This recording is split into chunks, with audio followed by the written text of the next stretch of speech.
Kapag daw sinuklay ang buhok ng 100 beses bago matulog sa gabi, kikintab at gaganda raw ito. Yan ang paniwala ng marami, pero ayon sa mga eksperto sa buhok, sobra raw ang pagsuklay ng buhok ng 100 times. Dapat daw ilang stroke lang ang gawin hanggang sa tuluyang mawala ang mga buhol ng buhok. Nakasisira raw kasi ng hair kung masyado itong susuklayin. At para sa mga taong dumaranas ng stress, mas hindi raw nila dapat sundin ang pamahiing ito.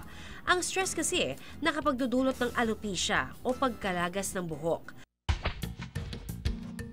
5 taon na ang nakakaraan nang magsimulang magkaroon ng hair loss si Arlene. Hanggang ngayon, talaga naman daw matindi ang paglalagas ng kanyang buhok. Makikita raw ito sa kanyang unan tuwing paggising sa umaga. At sa banyo pagkatapos niyang maligo. Akala niyo noong una, natural lang ang paglalagas ng buhok sa ulo. Naalarma na lang daw siya nang dumami ang mga ito. Nang panahong yun daw, todong-todo ang stress na inaabot ng 52 taong gulang na si Arlene.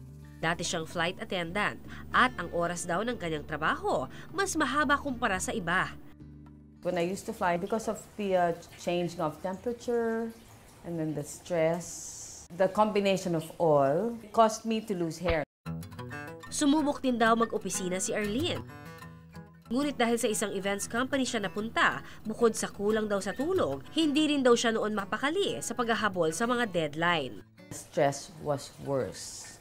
Worse as in I would wake up, I have events, I wake up at, let's say, at 5 in the morning. I remember 5 in the morning, I finish at about 2 in the morning, and then I have to prepare again, go home, sleep for an hour, and then I go out again. Ang mga babae at lalaki kapwa may mga hormone o kemikal sa katawan na nagbibigay ng kani-kanilang mga katangian. Ang mga lalaki, mas maraming androgen pero mas kaunti ring estrogen. Ang mga babae naman, mas may estrogen pero may supply din ng androgen.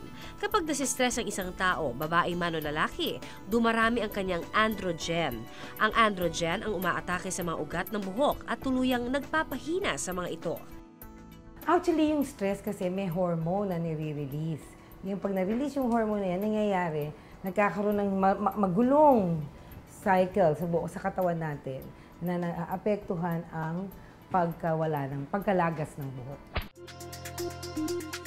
Ang stress sa trabaho, isa lang sa maaaring magdulot ng pagkalagas ng buhok. Ang emotional stress, gaya ng depression, pwede ring maging dahilan nito.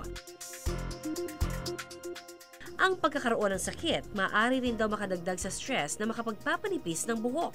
Maging ang panganganak, nakapagdudulot din daw ng pagnipis ng buhok dahil naman sa pagkakaroon ng pagbabago ng hormones natin sa katawan. Kung sobrang magjejeta, makakasama rin ito para sa ating hair. Ang naging solusyon noon ni Arlene sa paglalagas ng kanyang buhok, ang pagsubok ng iba't ibang produktong synthetic hair products.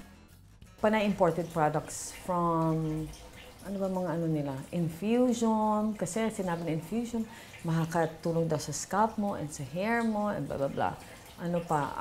All those imported shampoo, conditioner. Pero kahit na gumasta pa siya ng medyo malaki sa mga ito, hindi pa rin daw tumigil ang kanyang hair loss.